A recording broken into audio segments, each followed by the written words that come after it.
You have data everywhere, but is it working together? Meet Curator, the automotive industry's first unified intelligence engine. Curator unifies data from all corners of your dealership to transform marketing, sales, and customer interactions. See it today at gubagoo.com. Welcome to Daily Drive for Tuesday, May 20th, 2025. I'm Jamie Butters, Executive Editor of Automotive News in Dearborn, Michigan. And I'm Kellen Walker in Las Vegas. Today on the show, automakers expect the U.S. to try to end Biden-era fuel economy standards. Honda backs off its EV goals. And Slate Auto draws 100,000 reservations for its bare-bones EV mini truck. Plus, Linamar Executive Chair Linda Hasenfratz talks about the need for strong leadership in the auto industry through uncertain times. There's a Chinese proverb that says, "Clear water has no fish." There's opportunity in the murkiness, and it's up to us as leaders to find it. Let's run through all the news you need to know to keep up in the auto industry. Automaker officials expect the U.S. Transportation Department to declare that fuel economy rules issued under then-President Joe Biden exceeded the government's legal authority. They say the Biden administration overstepped when it included electric vehicles in setting the rules. Transportation Secretary Sean Duffy says NHTSA submitted its interpretive rule to the White House for review on Friday. Duffy said in a statement that the prior administration had, quote, illegally used CAFE standards as a backdoor electric vehicle mandate, driving the price of cars up. Meanwhile, Honda is dramatically cutting its investment and sales goals for EVs. CEO Toshihiro Mibe cites loosening environmental regulations in the U.S. and Europe and new trade policies as reasons for the change. The company will slash its planned R&D investment in electrification and software by 30% through the end of the decade. Honda will shift that money to gasoline-electric hybrid vehicles, including a next-generation technology debuting in 2027. Japan's number 2 car maker now estimates that EV volume will be around 700,000 to 750,000 vehicles in 2030. That's down from its expectation for 2 million EVs, which it announced last year. By contrast, Honda expects hybrid sales to double to some 2.2 million vehicles in that time. Dodge is dropping the RT trim of the 2026 Charger Daytona from its lineup because of tariffs. The electric Charger Daytona is made in Canada. It began arriving at dealerships in January as a 2024 model in 2 varieties, the RT and the higher-end Scat Pack. The 670 horsepower Scat Pack, which starts at $75,000, will be the only electric Charger available as a 2026 model. Mopar insiders first reported the decision to eliminate the RT, which starts around $61,000. One piece of good news for EV believers, startup Slate Auto is moving quickly on plans to launch a sub-$30,000 electric mini pickup. It says it has drawn 100,000 customer reservations and $700 million in financing. The startup opened reservations with a modest $50 refundable deposit when it revealed its 2-door pickup in April. Slate is targeting late 2026 production. It also revealed more information about top financial backers after quietly building in stealth mode since 2022. Slate confirmed one key investor, Amazon founder Jeff Bezos. And J.D. Power is changing its leadership. The software and data analytics company hired Joshua Perez to take over as president and CEO. Dave Habiger will step aside from day-to-day leadership and serve as vice chairman, assisting Perez through the transition. Habiger has served as president and CEO of J.D. Power since 2018. The company, which has been building toward an expected public stock offering, declined to elaborate on the executive change. And those are today's headlines. So, Jamie, what impact will the fuel economy rollback efforts have on the ability to buy affordable EVs? That's interesting, right? Was obviously the Slate pickup is a affordable EV that's coming, but this rule change, the administration will say that it's the important thing there is to give people chances to buy more affordable cars overall, cars and trucks overall, by not requiring or encouraging, the sale of expensive EVs.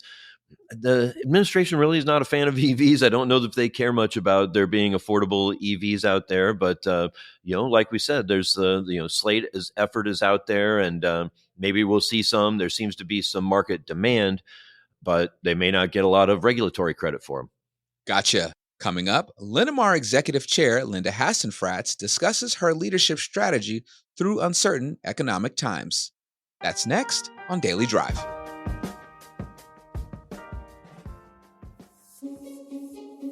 Your dealership has no shortage of customer information.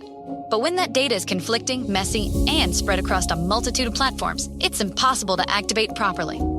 As the automotive industry's first unified intelligence engine, Curator enriches and unifies your customer data across platforms, like your CRM, your DMS, your website, and even your marketing efforts. It then injects that information back into your most vital systems to provide a single view of each customer and equip your sales team with the information they need to close a deal. When one of the largest volume Subaru dealers in the country wanted to tap into its data goldmine, they turned to Curator. In just 4 months, Huberger Subaru experienced a 55% higher closing ratio and a return of 15 times their investment. Want to see it for yourself? Check out the case study at gubagoo.com/curator. That's GUBAGOO.com/curator. Welcome back to Daily Drive. I'm Jamie Butters with Kellen Walker. In the depths of the 2008-2009 economic crisis that crippled North America's auto industry, Canadian supplier Linamar's then CEO, Linda Hasenfratz, shifted into rescue mode. As panic gripped the stock market, auto companies were in a sell-off, prompting Hasenfratz to purchase 1 million shares in the company. Now Linamar's executive chair, Hasenfratz says bold leadership is more necessary in 2025 than ever before.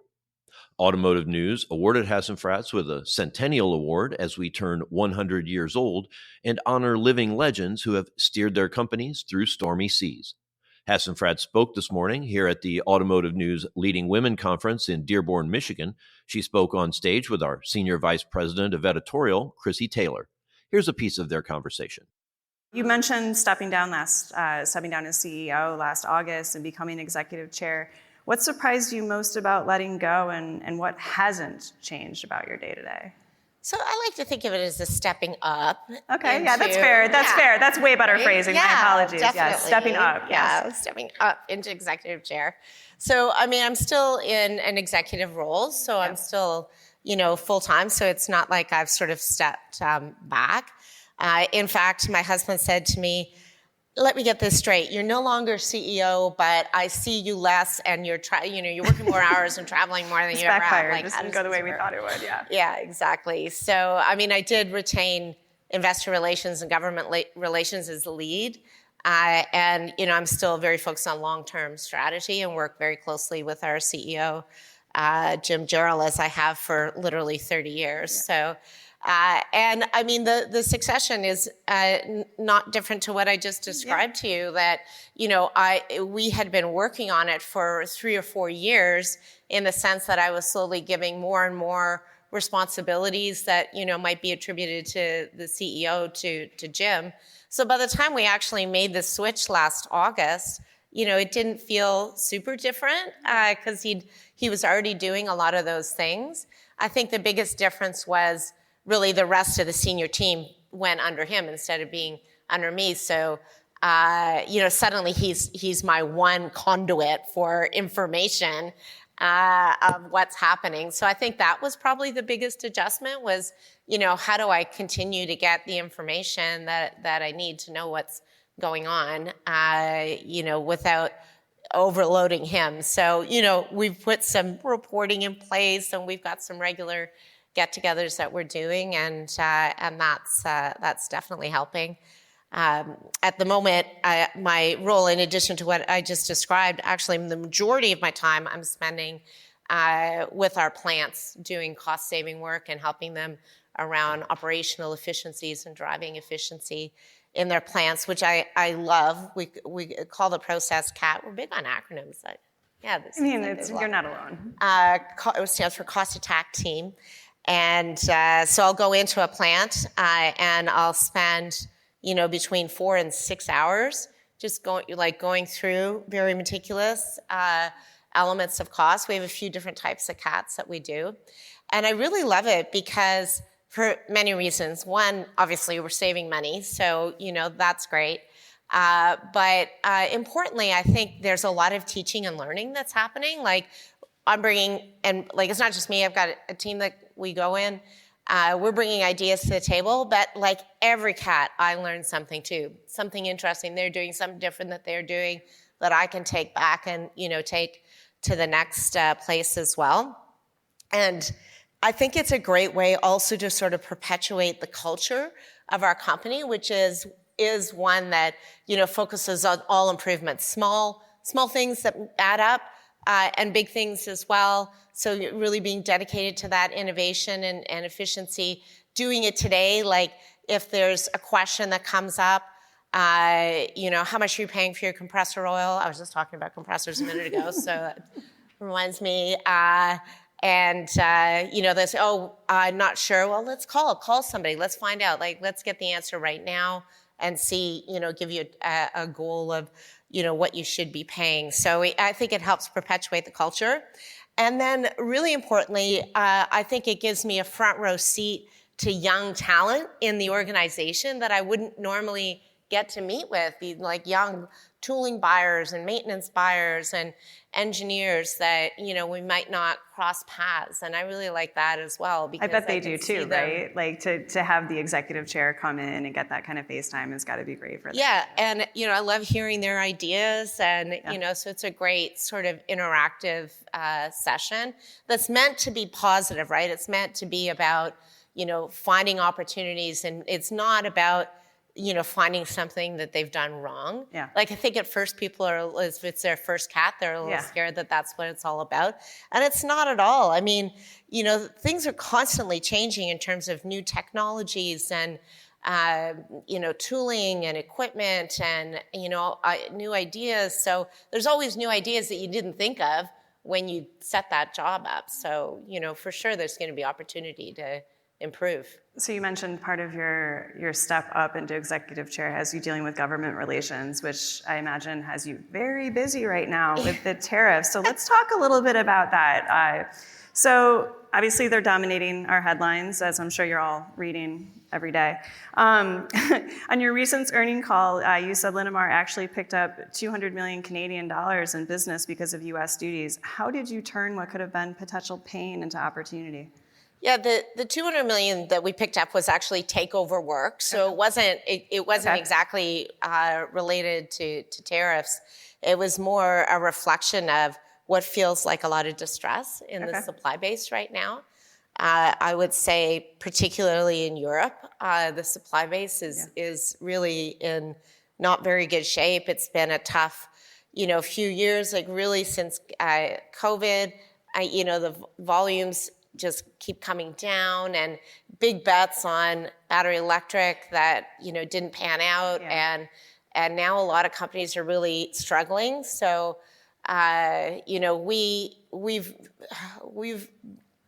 gotten through these years. Of course, we had setbacks as well, just like everybody did, but we've managed to continue to stay quite strong financially. In terms of our balance sheet, in terms of our cash flow and how we're running our business. Our diversification is a big part of that, by the way. Yeah. So we're in a good position that we can, take over some of this work. So if a supplier is failing, we can take over that job. So that work was more along those lines. Okay. But that said, I do think that there's opportunity, in this situation. Like, I've always been a big believer that uncertainty creates opportunity. Yeah. There's a Chinese proverb that says, clear water has no fish. There's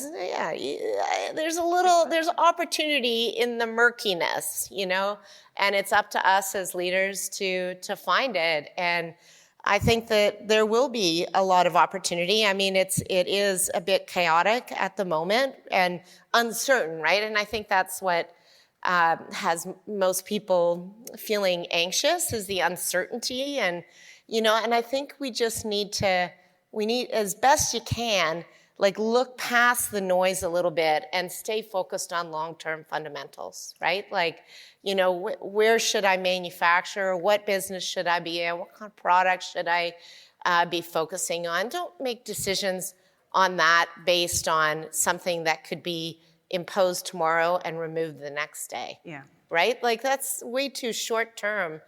You don't make long-term decisions on short-term tactics, but you can find opportunities, right? Yeah. Like you can be opportunistic in that environment to see where you can find some business. So we absolutely are looking for opportunities. If we're seeing our customers looking at onshoring from Asia or Europe back into North America, and we're absolutely looking for those opportunities. So I think that we'll get there.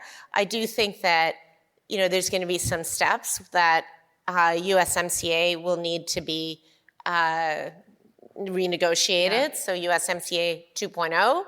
Address some of the concerns that the U.S. administration has, and then we can restore this sort of fortress North America, right? Because I think that the prospect of trying to dismantle this incredibly integrated supply base that we've developed after, like between the U.S. and Canada, 60 years of free trade, right? Since 1964, when the Auto Pact was put in place. We've had free trade. So like that border, it's irrelevant, right? Like it's about where's the capacity, where's the capability, what's closer. I mean, we have, all of our auto parts in Canada are in southern Ontario. I mean, we're, a couple hundred miles away from market. Other suppliers are farther afield. Like just because it's in the U.S. doesn't mean that it's closer. Yeah. So what matters is where, what's close, where's the capacity, where's the capability, and I think that what's happened is all this great expertise has developed, little centers of excellence around all kinds of different areas, and we've got this great machine that's really working really well. So let's fight to keep that in place and strengthen it further. Linamar Executive Chair Linda Hasenfratz spoke with our own Chrissy Taylor at the Automotive News Leading Women Conference in Dearborn, Michigan. That's Daily Drive for today. I'm Jamie Butters. And I'm Kellen Walker. Thanks to Automotive News executive producer Jake Neer, as well as our own Hans Greimel, Vince Bond Jr., and Lawrence Iliff for their reporting for today's podcast. We also had reporting from Grace Macaluso and Anna Fafelsky of our sibling publications, Automotive News Canada and Crane's Detroit Business. You can get the latest news on automotive leadership, emissions regulations, and everything happening in the auto industry at autonews.com. Come back tomorrow for a conversation with Chris Fuel, CEO of the Chrysler and Alfa Romeo brands. We'd love to hear from you. Let us know what you think of the show and the topics we covered today. Send us an email at dailydrive@autonews.com or leave us a voicemail at 313-444-2774. And if you enjoyed the podcast, remember to like, leave a review, and subscribe so you never miss an episode.